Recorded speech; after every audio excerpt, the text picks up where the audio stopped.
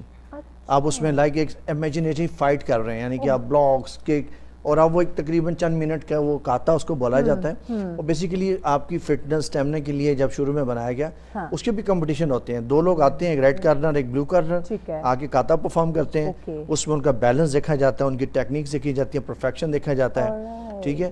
اور اس کے اوپر پھر وہ دیکھا جاتا ہے کون سولو پرفارم, اور اس میں یعنی کہ کوئی وہ مطلب یہ 1 to 1 فائٹ نہیں ہوتی, لیکن اٹس آلسو ویری ٹف.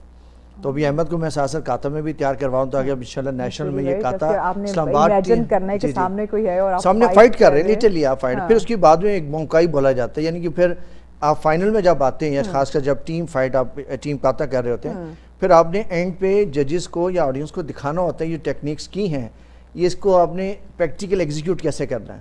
پھر وہی 3 پلیئرز آپس میں انہیں ٹیکنیکس کو پریکٹیکل کر کے دکھاتے ہیں. وہ ہوتی ڈیمو ہے, جیسے ڈیمو, لیکن وہ بہت خوبصورت, اس کو بونکائی بولا جاتا ہے. تو الحمدللہ یہ اسلام آباد ٹیم کی طرف چونکہ میں جنرل سیکرٹری اور اسلام آباد کراٹے ایسوسیشن ایز ویل, تو اسلام آباد کی ٹیم بھی چونکہ میں ہی تیار کرتا ہوں, تو ماشاءاللہ احمد ہمارے اسلام آباد کی طرف سے دفعہ انڈیویجول کاتا میں بھی جائے گا اور فائٹ میں بھی. تو آئی ایم کانفیڈنٹ کہ انشاءاللہ. احمد کوئی انجری ہوئی ابھی تک کی ٹریننگ میں یا کمپٹیشن میں؟ جی کئی دفعہ ہوتی ہے. کبھی کبھار ایک دفعہ ہمارے کلب میں فائٹ ہوئی تھی, ناک پہ لائک ایلبو لگ گئی تھی. تو کبھی کبھار چوٹ تو ویسے ہی بڑی ڈینجر ہوتی ہے, جی کبھی نی پہ لگ جاتی ہے, کہ ایسے چل کے آیا کیا. لیکن ہمارے کوچ جو ہے ہمیں پراپر سیفٹی گارڈس پنگا کے, پراپر گم چھک پنگا کے ہمیں فائٹ کروا کے, اگر ان کیس کبھی وہ نہیں ہوتے تو پھر انجری ہو جاتی ہے. پھر جب کوچ نہیں ہوتے تو پھر انجری ہو جاتی ہے. تو یہ جو آپ کو ناک پہ لگی تھی تھوڑی بہت ہے, تو یہ کتنے دنوں میں ریکور ہو گئے تھے اور پھر سے آپ نے ٹریننگ شروع کر دی؟ لیکن 1 منتھ پہ ہو گئی تھی. 1 منتھ بھی بہت زیادہ ہوتا ہے آپ کو انجری ہو. کیونکہ اس میں بیسیکلی یہ نا کہ آپ کی جو ناک ہے نا, اس کے پتہ ہے اس کی بون بڑی نازک ہوتی ہے. اگر آپ کے ہارڈ پنچ یا ایلبو جیسا لگایا تو وہ ناک ٹوٹ جاتی ہے. میری خود ایک دفعہ نیشنل چیمپئن شپ میں 1994 میں حیدرآباد میں تھا, تو میرا وہ آلتو میں فائنل تک پہنچا, گولڈ میڈل کیا, تو اچھی, تو میرا ناک کی ہڈی ٹوٹ بھی گئی تھی وہاں پہ. تو یہ کہ آپ کو بعض پتہ نہیں چلتا, سویلنگ ہو جاتی ہے, بلیڈنگ ہوتی ہے, اس وقت تو آپ بس کوشش کرتے ہیں, ٹریٹمنٹ دیتے ہیں کہ چلے بلیڈنگ روکی جائے. تو مجھے بھی جب اس کو کافی ہارڈ ایلبو لگی تو دیکھنے میں لگ رہا تھا کہ میں بھی شاید کی نا کوئی فریکچر نہ آ گیا ہو, کیونکہ فوراً سویلنگ بھی ہو جاتی ہے نیکسٹ ڈے پھر. لیکن الحمدللہ وہ یہ کہ فریکچر نہیں تھا, لیکن یہ کہ وہ انجری ایسی تھی کہ تھوڑا سا پھر سویلنگ اور وہ پھر تھوڑا سا ہیل اپ ہونے میں تھوڑا سا ہم یہ بھی کرتے ہیں کہ انجری ہو گیا تھوڑا سا سیفٹی کی طرف, کہ دوبارہ چوٹ نہ لگے, تو پھر ہم فائٹ اور چیزوں کو تھوڑا سا اوائڈ کرتے ہیں, کیونکہ انجری کے اوپر دوبارہ انجری ہو تو پھر زیادہ کمپلیکیٹ ہو سکتی ہے. ہو سکتا ہے نا. آپ کو کوئی انجری ہوئی اس طرح؟ بچے ہوئے ہیں؟ اگر ہوئے تو بہت مائنر سی ہوتی ہے اور 2 دن تک ٹھیک ہو جاتی ہے. 2-3 دن تک؟ تو کوئی میجر انجری کی طرف نہیں ابھی تک کمپٹیشن یا ٹریننگ ایسا کچھ نہیں ابھی تک نہیں. چلے شکر اللہ آپ کو محفوظ ہی رکھے. مجھے عدنان صاحب بتائیے گا کہ کون سی ایسی میجر انجریز جو ہے نا ان کا خدشہ ہوتا ہے اس گیم کے اندر, اور کون سی ایسی انجری ہے جو ہونے کے بعد آپ کو یا تو پرماننٹلی اس کو اوائڈ کرنا پڑتا ہے یا ایک لانگ ٹرم کی بریک آپ کو لینی پڑتی ہے؟ دیکھیں سب سے پہلے تو جب ہم سپورٹس کی بات کرتے ہیں کہ سپورٹس میں سپورٹس انجری ضرور ہوتی ہیں. سر یہ نہیں کہ کراٹے کی بات کر رہا ہوں, ایون آپ نے اکثر کرکٹرز کو دیکھا ہوگا وہ اپنی انجری کی وجہ سے بعض دفعہ انفٹ ہوتے ہیں اور 6 ماہ کے لیے ٹیم میں. تو سب سے پہلے آپ نے جو میجر ہوتا ہے وہ ہوتا ہے آپ کی مسکولر انجری. وہ ایسا نہیں کہ آپ آپ بعض آپ خود سے بھی ٹریننگ کر رہے ہیں, آپ نے پراپر وارم اپ نہیں ہے اور آپ نے ٹریننگ کر دی تو آپ کو مسکولر انجری بڑی سویئر ہو سکتی ہے. بعض اب ایسی انجری ہوتی ہے لائک آپ کے مسلس پل ہو گئے, مسلس ڈیمیج ہو گئے, پھر آپ ایون وہ پرٹیکولر ککس یا کوئی ٹیکنیکس کو آپ کافی عرصے کے لیے نہیں کر پاتے, پھر آپ کو فزیوتھراپی کی طرف جانا پڑتا ہے, ریسٹ لینا پڑتا ہے. تو میری کوشش ہوتی ہے کہ اپنے اسٹوڈنٹس کو میں یہ لازماً ایجوکیٹ کرتا ہوں کہ وداؤٹ ٹریننگ آپ نے کوئی بھی گیم نہیں کرنی تاکہ مسکولر انجری سے بچا جائے سب سے پہلے.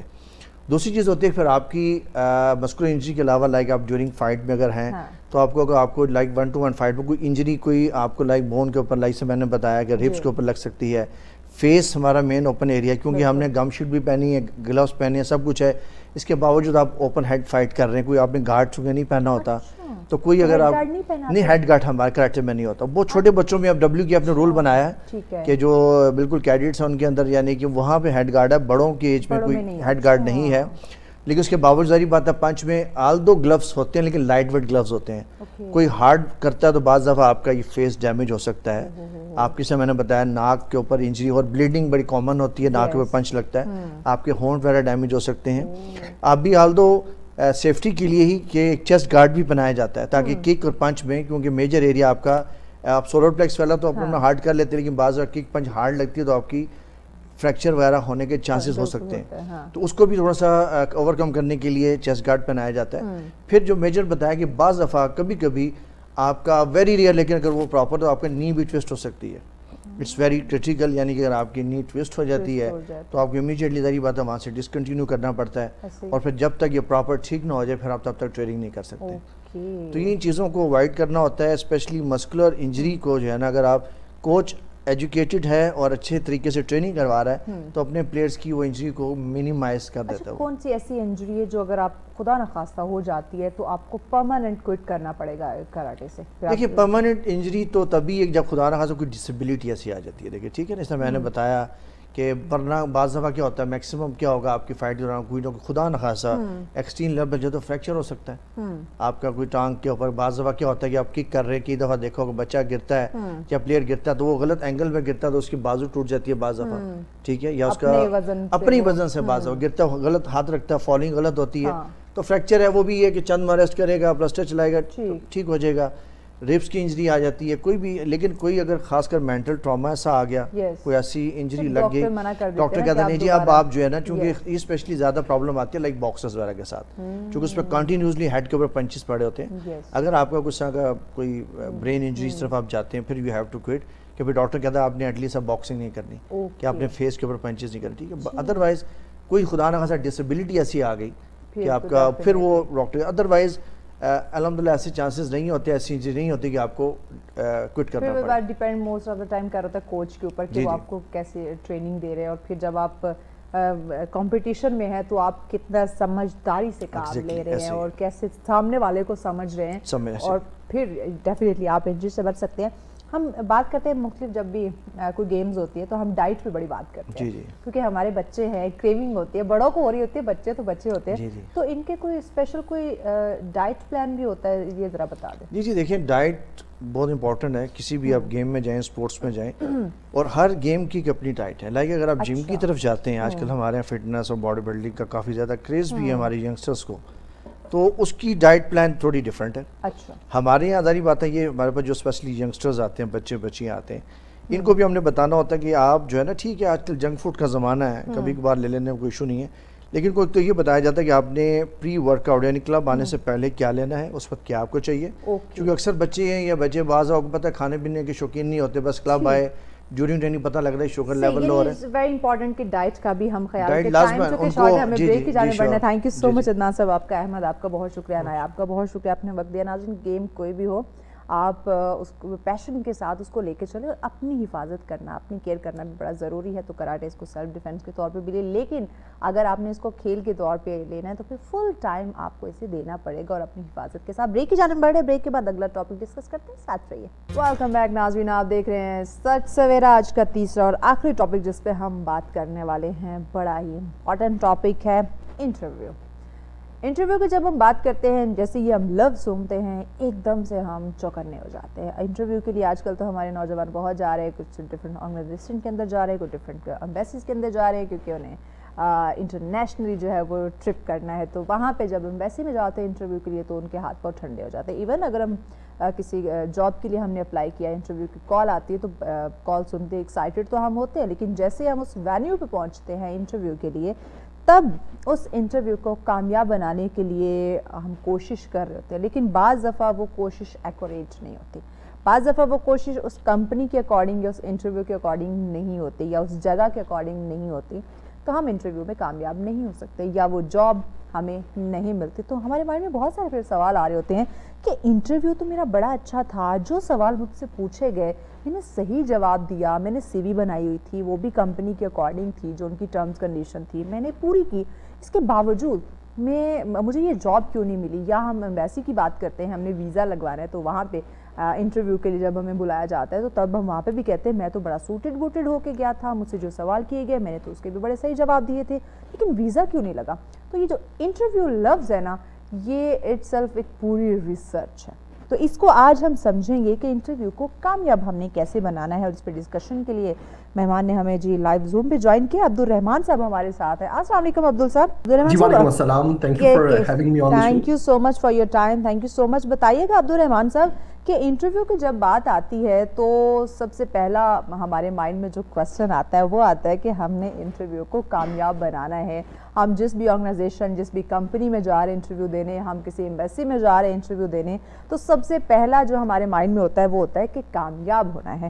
تو انٹرویو کو کامیاب بنانے کے لیے آپ کیا سمجھتے ہیں کہ سب سے زیادہ امپورٹنٹ جو اسکل ہے وہ کیا ہے؟ جی یہ بہت امپورٹنٹ ہے, کیونکہ انٹرویو سے پہلے آپ کی جتنی بھی کمیونیکیشن کسی بھی کمپنی کے ساتھ ہوئی ہوتی ہے وہ نان وربل کمیونیکیشن ہوتی ہے. فار ایگزامپل آپ کو ٹیکسٹ میسج پر کوئی کوشچن پوچھا گیا, آپ سے سی وی مانگی گئی, آپ سے کوئی آفر لیٹر آپ کو پرووائڈ کیا گیا, جتنی بھی چیزیں ہیں وہ تمام تر جو چیزیں ہیں وہ نان وربل کمیونیکیشن میں آتی ہیں.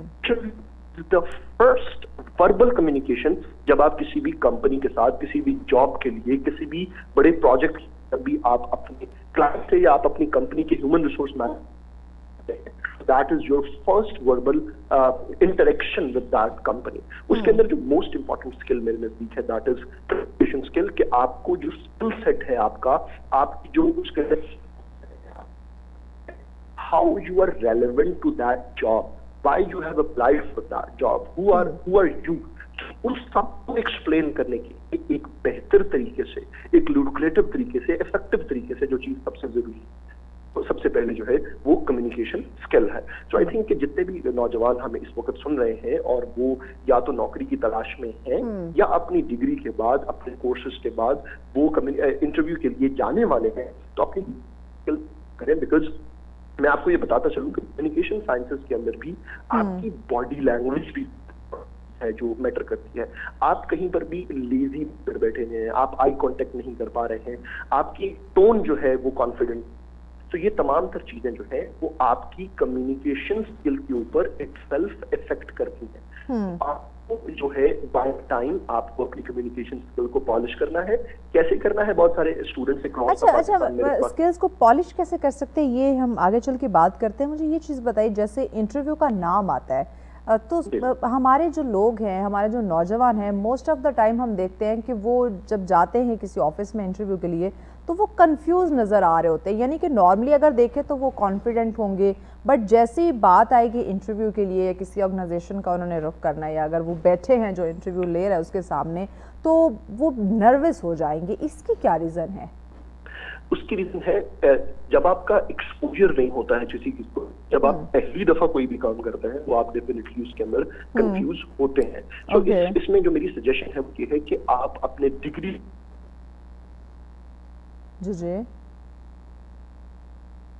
جی عبدالرحمان صاحب آپ کو آواز آ رہی ہے؟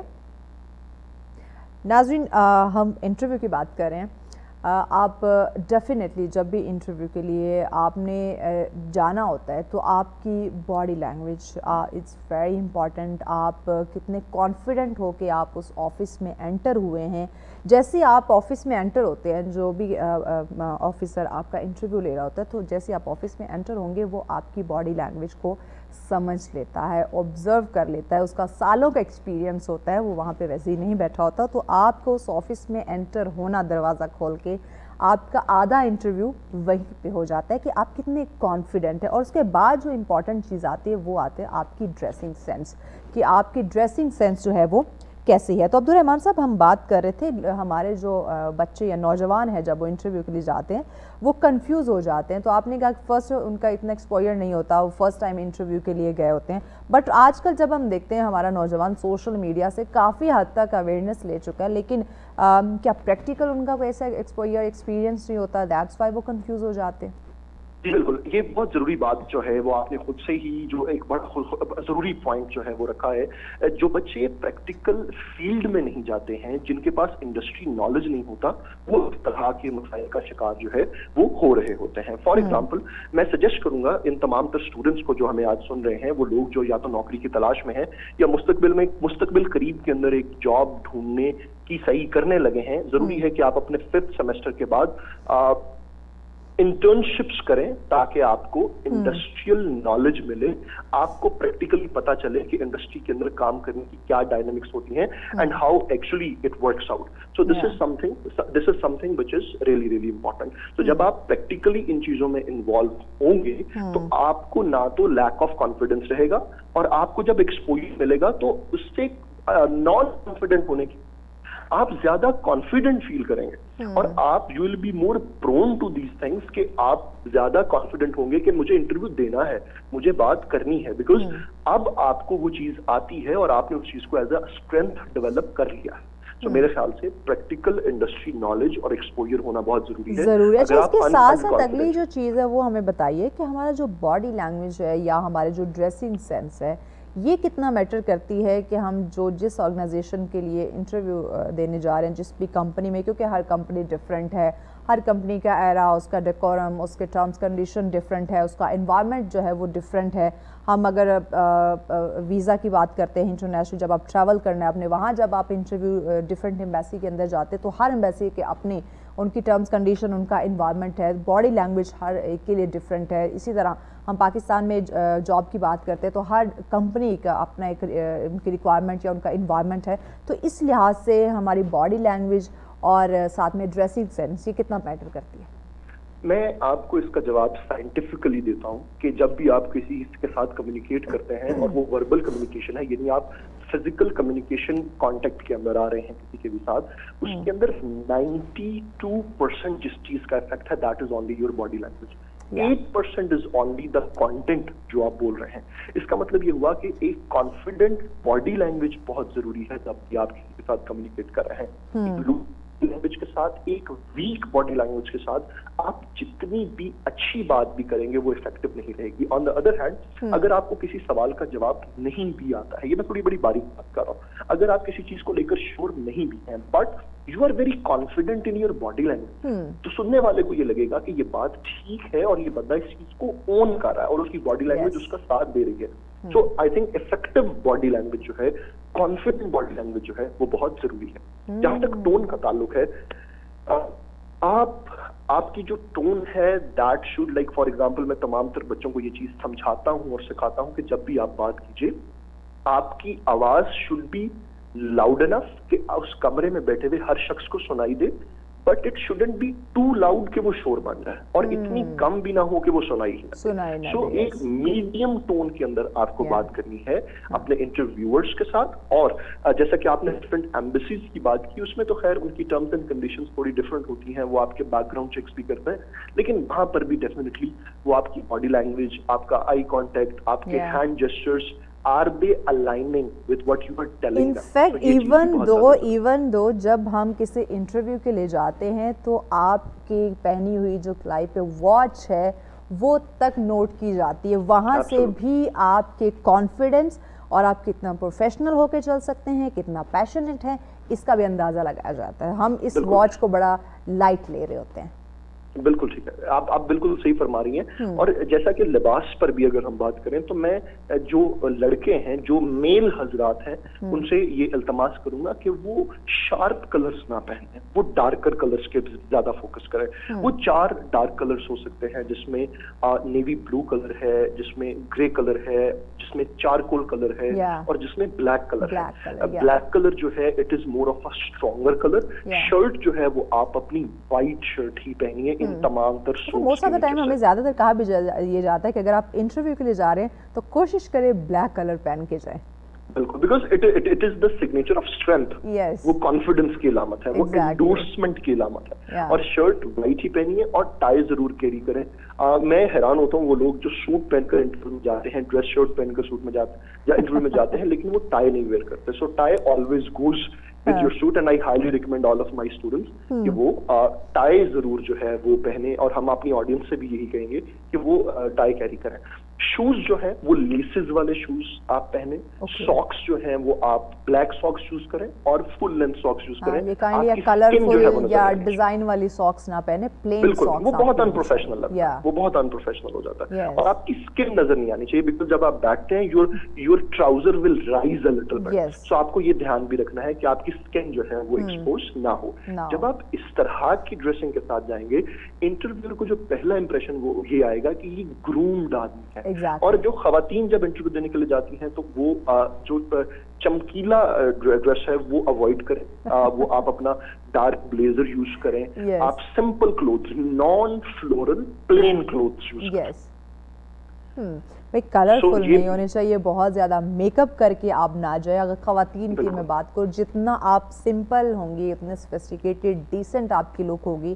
اور انٹرویو کے لیے اگر آپ جا رہی ہیں تو کوشش کریں 1 ٹون کلر جو ہے آپ اس کو کیری کریں, نہ کہ ڈفرینٹ رنگ برنگے یا پھولوں سے بھرے ہوئے جو آپ لباس یا چمچماتے ہوئے کپڑے پہن کے جاتی ہیں وہ آپ کا نہ ہو. آپ کا لباس, اور بہت ہم بات کرتے ہیں کہ ہم ٹرینڈ کو فالو کرنا شروع کر دیتے ہیں, تو آپ کا لباس ڈھیلا ڈھالا سا سوفسٹیکیٹڈ ہونا چاہیے, اور یہ آپ کی جو ایک پرسنالٹی ہے اس کی اٹریکشن سامنے آتی ہے. اچھا عبدالرحمان صاحب, اس کے علاوہ اور مجھے بتائیں, ہم CSS کے انٹرویو کو بڑا ہمارے سامنے ویڈیوز آتی ہیں تو موسٹلی لوگ ان کا جو انٹرویو اس کو دیکھ کے بھی پینک ہو رہے ہوتے ہیں کہ انٹرویو اتنا سخت ہوتا ہے. تو CSS کے انٹرویو کی بات کریں یا نارمل انٹرویو کی بات کریں تو دونوں میں کیا ڈفرینس ہوتا ہے؟ انٹرویو ہے وہ نالج اسپیسیفک تو ہوگا. سو انٹرویو کے 2 پورشنز ہیں. 1 از کہ وہ آپ کی پرسنالٹی کا انالیسس کریں گے.